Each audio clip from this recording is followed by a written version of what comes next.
Le premier bien, c'est celui de l'expérience. Et en même temps, il ne faut pas se louper. Moi, je ne mets jamais d'affect dans mes acquisitions et je suis uniquement sur les chiffres. J'ai connu des arnaques sur les travaux, des locataires qui m'ont laissé des appartements dans des états pitoyables. Je vois cette femme qui est tirée à 4 épingles, canon, avec la voiture, le petit sac à main, les chaussures magnifiques, et qui était donc agent IMO. Et je me suis dit, ah mais c'est cool son job, elle a l'air de kiffer sa vie. Je m'appelle Emeline Siron, j'ai 55 locataires et aujourd'hui, je vais t'aider à investir en immobilier. Ça remonte à loin, tu me fais gratter. Mes parents étaient garagistes et c'était un peu le cliché des parents en Île-de-France qui voulaient acheter une résidence secondaire en Normandie. Sauf que les miens ont décidé de choisir une grange, ancienne boulangerie à rénover et j'ai connu plus de 26 ans de travaux. De fil en aiguille, ils ont voulu acheter un bien dans le sud de la France et je me rappelle à un moment, je vois cette femme qui est tirée à 4 épingles, canon, avec la voiture, le petit sac à main, les chaussures magnifiques et qui était donc agent IMO. Mais j'ai aussi continué donc cette partie immobilier dans mes études puisque j'ai un BTS profession immobilière, une licence en gestion immobilière, un master en gestion de patrimoine immobilier. Mon premier achat, c'était beaucoup d'expérience et en même temps de la réussite. C'était un immeuble de 8 appartements. Quand j'ai commencé à investir, c'est vrai que moi je venais des fonds d'invest.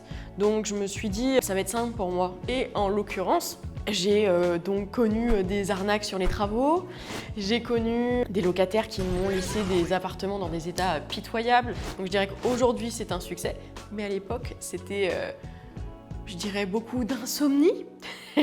C'était pas évident. Le premier bien, c'est celui de l'expérience. Le premier investissement, je dirais, c'est surtout de faire une bonne étude de marché, c'est faire un business plan. Les gens ont peur du mot business plan puisque ça fait très chiffré, mathématique et les gens ont l'impression de ne pas avoir les compétences. On se dit que c'est juste qu'est-ce qui rentre dans ta poche, qu'est-ce qui sort de ta poche et qu'est-ce qui reste à la fin. Moi, je ne mets jamais d'affect dans mes acquisitions et je suis uniquement sur les chiffres.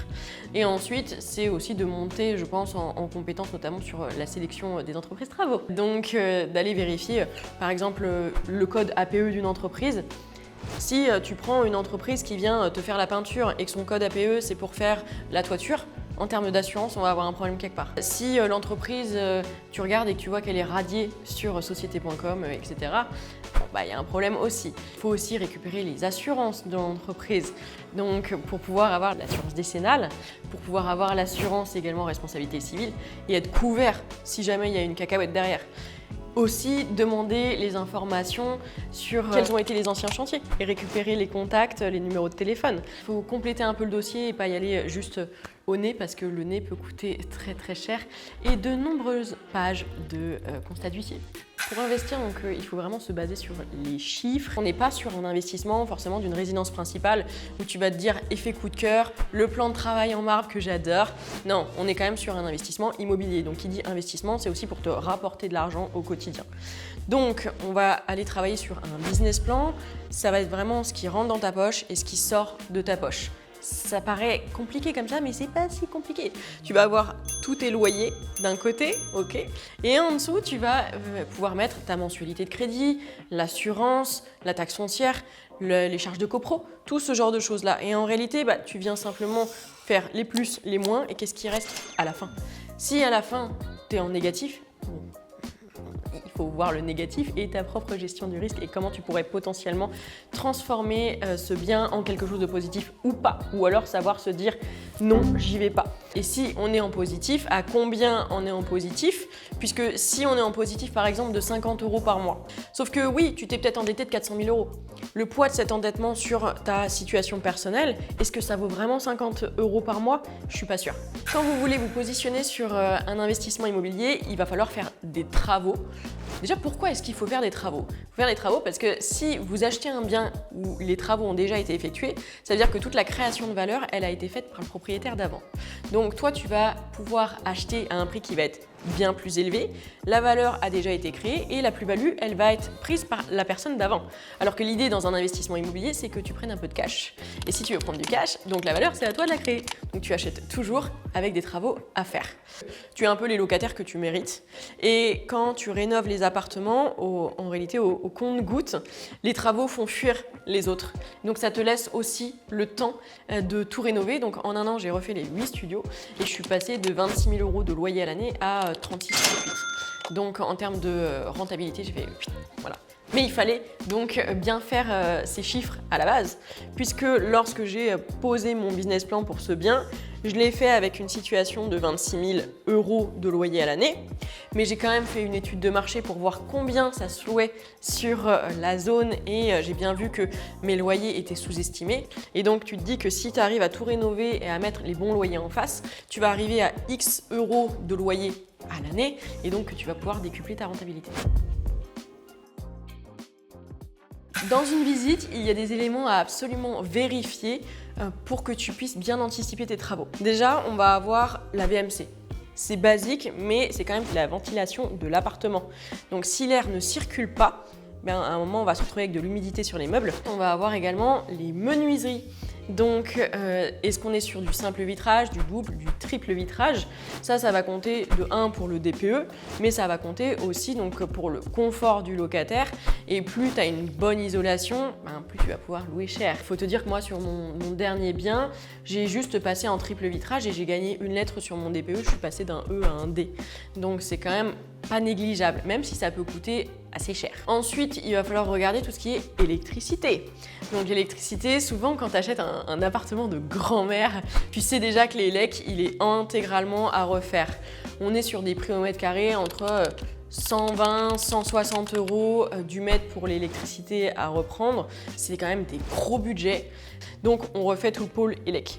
La plomberie est à vérifier car si tu refais l'intégralité de ton appart mais que tu n'as pas vérifié la plomberie et que tu te prends le meilleur dégât des eaux, tout est mort et tout est à reprendre. Les 2 derniers points, la façade. Souvent les gens stressent pour les fissures. Si tu as des toutes petites fissures, c'est pas grave parce que l'immobilier ça bouge, enfin, c'est comme nous, on a des rides.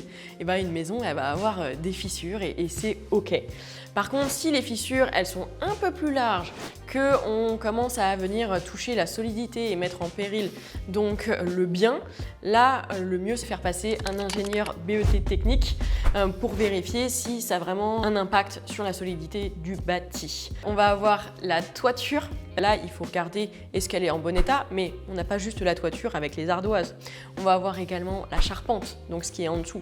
Si tes poutres, je ne sais pas, elles sont par exemple mangées soit par l'humidité, soit par des insectes, il va falloir venir donc effectuer quand même des gros travaux là-dessus, potentiellement tout refaire et ça peut piquer. Puisque si on a une maison, que tu as tout rénové et que ta toiture, elle est pourrie, donc tout ce qui va être en dessous va être mort. Et le tout dernier point, c'est les caves. Les caves, souvent, les gens oublient de vérifier les caves, alors qu'en réalité, c'est quand même un peu les fondations de la maison. C'est ce qui est juste en dessous. Si ta cave a des problèmes, par exemple, d'humidité, de remontée capillaire, on peut le voir quand tu rentres dans une maison et que tu touches le mur déjà, et que déjà ça se sent, ça se voit, puisque c'est totalement humide, tu vas avoir de la capillarité. Et donc là, il faut quand même aller traiter, il faut voir, ça peut coûter extrêmement cher. S'il y a un élément qui ne va pas, je me dis qu'est-ce que je peux faire pour régler et qu'il devienne au vert? Ou est-ce qu'il est obligatoirement en rouge et est-ce que j'accepte de prendre le risque de passer à l'achat ou pas? C'est bien, ça m'est arrivé il y a une semaine. Signal rouge, je visite un bien et là, il y avait des fissures qui étaient énormes partout, pile entre la jonction entre le rez-de-chaussée et le premier étage. Et on était sur des fissures comme ça, des grosses fissures. Et donc, ça me prenait vraiment toute la continuité de l'étage, le plafond, etc. Et donc, le propriétaire a refusé de faire passer un ingénieur pour faire une étude en termes de solidité du bâti. Et donc, j'ai décliné et je me suis rétractée. Bien sûr, on peut acheter un bien sans visiter si on a de l'expérience. Pourquoi? Parce qu'on va être entouré, on a un réseau, on a une équipe. En l'occurrence, moi, je me déplace plus forcément au début, j'envoie mes équipes, s'ils me disent que c'est bon, je fais une proposition parce qu'il faut aussi être assez vif. Les bonnes affaires restent moins de 48 heures sur le marché, peut-être moins de 24 heures. Et ensuite, par rapport au délai soit de rétractation, soit déjà pour constituer la promesse chez le notaire, je vais avoir le temps d'aller sur place, de faire mes estimatifs de travaux, de continuer et de consolider donc mon business plan pour dire si je continue sur l'opération ou pas. Alors, comment on va trouver les bonnes affaires et où est-ce qu'on va pouvoir les chercher? Donc, il va y avoir différentes stratégies. Première étape, est-ce que vous avez une équipe? Oui ou non. Si vous commencez dans l'investissement immobilier, la plupart du temps, vous n'avez pas d'équipe. Donc, on va aller sur les sites relativement classiques. On a aussi des sites beaucoup plus spécialisés. Et donc là, il va falloir se positionner par contre rapidement. Moi, j'aime bien cibler par rapport à la date de sortie de l'annonce et le prix au mètre carré. C'est un peu mes deux types de critères pour me positionner rapidement. Si je vois que le bien il vient de sortir, que le prix au mètre carré est OK, je dégaine rapidement, je vais déclencher très vite une visite ou je vais envoyer quelqu'un visiter ma place et je prépare déjà une offre en montant d'avance mon business plan en me disant je regarde les photos avec l'expérience. Maintenant, c'est vrai que je vais compter entre 800 et 1500 euros du mètre en termes de travaux selon la rénovation qui est à faire. Et là, je vais pouvoir me dire à tel prix je peux y aller, à tel prix je peux pas y aller. Et donc, j'adapte comme ça. Alors, une plateforme comme Zephyr, c'est extrêmement intéressant à utiliser parce que ça va vous permettre de gagner énormément de temps. Quand on commence à investir en immobilier, on n'a pas forcément d'équipe, on est tout seul. Et c'est vrai que moi, je me rappelle dans mes débuts, j'avais les compétences, je dirais, de par mes diplômes et mon expertise de job. Je dirais qu'il y a deux socles d'équipe. La première, ça va être avoir un bon notaire. Un bon notaire, c'est extrêmement important. C'est quelqu'un qui va défendre vos intérêts, qui va vérifier tout ce qui est réglementaire et vous éviter de vous prendre des murs quand vous allez sur un deal immobilier. Entreprise travaux, trop important. Qui ne s'est pas déjà fait arnaquer par les travaux? Levez la main, il n'y en a pas beaucoup. Donc, avoir une bonne équipe travaux, c'est une tranquillité d'esprit. Je dis toujours en coaching que investir c'est bien, mais bien dormir c'est mieux. Et donc quand tu as une bonne équipe, ça te permet d'avoir une tranquillité qui est vraiment un bonheur. L'idée c'est de ne pas se réveiller toutes les nuits en se demandant si tu as fait la pire erreur puisque tu t'es engagé sur un crédit de 300 000 euros, que ton mari est en train de te mettre la pression, que tu vas mettre beaucoup d'argent dedans. Donc là, l'idée c'est tu as une bonne équipe et tu arrives à avancer. En parlant de travaux, il y a des erreurs que font tous les débutants. Par exemple, ça va être de sous-estimer la poche de travaux. Quand tu écoutes ton agent immobilier qui te dit « T'inquiète, il n'y a que 10 000 euros de travaux sur ce bien », Ouais, moi je veux bien voir les papiers parce que la plupart du temps tu te retrouves avec 40 000 euros de travaux, tu as 30 000 euros à sortir en plus de ta poche, tu les as pas, tu dois faire un crédit conso, c'est la galère et ça te dégoûte de l'immobilier. Et ça, c'est un très mauvais plan. Moi, je vais avoir tendance plutôt à surestimer même les travaux pour avoir une poche complémentaire, un matelas de sécurité là-dessus. Au pire, tu es en banque, donc quand tu vas chercher ton crédit travaux, tu dis il y a 30 000 euros de travaux alors qu'il y a 10 000 euros de travaux prévus. Bon. Eh bien, à la fin, c'est pas grave. Si tu as fait que tes 10 000 euros de travaux et que c'est terminé, tu peux dire à ta banque que tu n'as pas besoin du cash complémentaire et ils vont pouvoir te rééditer un tableau d'amortissement avec la bonne base. Mais au moins, tu n'es pas dans la galère. Il y a une erreur qui est régulièrement faite, c'est de ne pas prendre de différé. Le différé bancaire, on va en avoir deux. Le différé partiel, où tu vas donc payer les intérêts et l'assurance. D'accord? Ça veut dire qu'on vient repousser le remboursement du capital. En réalité, quand tu prends un crédit IMO, tu as le capital pour le remboursement du bien, les intérêts et l'assurance. Quand tu as un différé partiel, tu payes que les intérêts et l'assurance pendant une période X. Ça peut être 3 mois, 6 mois, 2 ans, 3 ans. La plupart du temps, on ne va pas au-delà de 3 ans. Le différé total, tu vas payer l'assurance. Donc, ça veut dire que pendant X temps, les intérêts sont reportés, tu payeras ton capital plus tard et tu payes uniquement l'assurance. Attention, un différé a un coût. Donc bien entendu, il faudra faire un comparatif entre ton bien sans différé avec un différé partiel et un différé total. Ça te permet donc de ne pas payer ton crédit pendant une période donnée. Et cette période donnée, elle te permet de créer de la trésorerie et de faire tes travaux. Puisque quand tu as un bien IMO et que tu vas faire des travaux, par exemple que tu te lances sur 6 mois de travaux, si tu dois payer ta mensualité pleine, mais c'est un coût énorme puisque tu n'as pas de rentrée d'argent de ton locataire. Là, en l'occurrence, ça te permet quand même de pouvoir mettre limite en pause, en tout cas de très peu payer pendant cette période-là, de faire sereinement tes travaux, de ne pas être pris à la gorge parce que tu dois payer ta mensualité de ton loyer perso, la mensualité en même temps du bien IMO, etc. Et là, c'est un peu touchy. Donc ça, c'est plutôt très confortable. Et en plus de ça, on ne sait jamais si tu vas avoir, et c'est pour ça que je dis que c'est l'outil magique des investisseurs, si tu as un différé de 1 an, que tu as 4 mois de travaux, tu peux très bien, donc pendant le reste du temps, créer de la trésorerie. Cette trésorerie va te permettre de générer un nouvel apport pour réinjecter dans un nouveau bien. Si tu es short dans ton budget, il y a quand même des travaux que tu dois absolument déléguer, mais il y en a que tu peux faire toi-même. Donc, si tu dois déléguer des travaux, je vais aller par exemple sur l'électricité.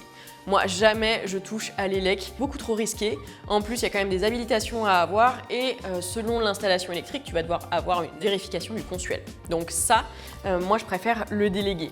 Ensuite, tout ce qui touche à la solidité du bâti. Donc, tout ce qui va être vraiment le gros œuvre, ce qui va être la toiture, tout ça, moi, je préfère le déléguer. Bon, bien sûr, changer une ardoise, ça va, mais il faut faire attention à ce genre de choses-là. Par contre, ce qui va être la peinture, ce qui va être faire de l'enduit, on peut poser un peu le placo aussi soi-même, faire du carrelage, poser du parquet, changer une bombe de douche. Il faut vous rendre compte que quand vous faites déplacer quelqu'un pour changer une bombe de douche, rien que le déplacement, souvent, c'est 90 €. Moi, je dis aux gens, mais apprenez, regardez un tuto YouTube ou alors vous avez des cours dans des fameuses grandes enseignes qui coûtent 29 € le cours. Vous apprenez à le changer et ça ne vous coûtera pas grand-chose le jour où vous serez dans la galère. Donc, déjà, moi, je vais pouvoir vous conseiller d'aller investir quand même pas à plus de 2 heures de chez vous. Ou alors, il faut que ça soit une ville que vous connaissez, où vous avez vos parents, où vous avez grandi, ou votre famille.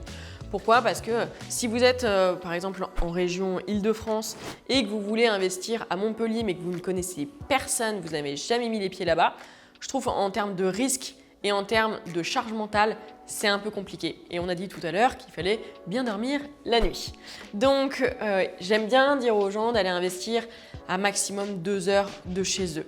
Donc il y a 2 éléments importants, on a le business plan et on a l'étude de marché. On va venir cibler la ville et voir si c'est un bon deal, un mauvais deal, est-ce que j'achète dans la bonne rue ou pas la bonne rue. Donc là, on va regarder les prix au mètre carré qui sont pratiqués. L'idée, c'est aussi d'être cohérent avec son budget. Si tu as 150 000 € de budget, tu ne vas pas regarder une ville où tu es à 5 000 € du mètre. On sait qu'on va être un peu coincé à un moment. Donc, on regarde les prix au mètre carré. Il va falloir également faire un check-up sur les transports, l'accessibilité. Si tu veux faire du Airbnb, donc on va regarder les points d'intérêt. Soit on est sur de la grosse ville, soit on est par exemple, ça peut être le Puy du Fou. Là, tu sais qu'il y a des points d'intérêt particuliers. Ça peut être la route du vin également. Et donc, tu vas pouvoir avoir un taux de remplissage suffisamment important. Donc, une fois que déjà que tu as compris un peu par rapport à ta strat ce que tu voulais en termes de positionnement, par exemple, on va prendre de la coloc, on se dit, OK, moi, je vais prendre une map, je vais aller cibler où est-ce qu'il y a des écoles, donc que ce soit des écoles, des universités.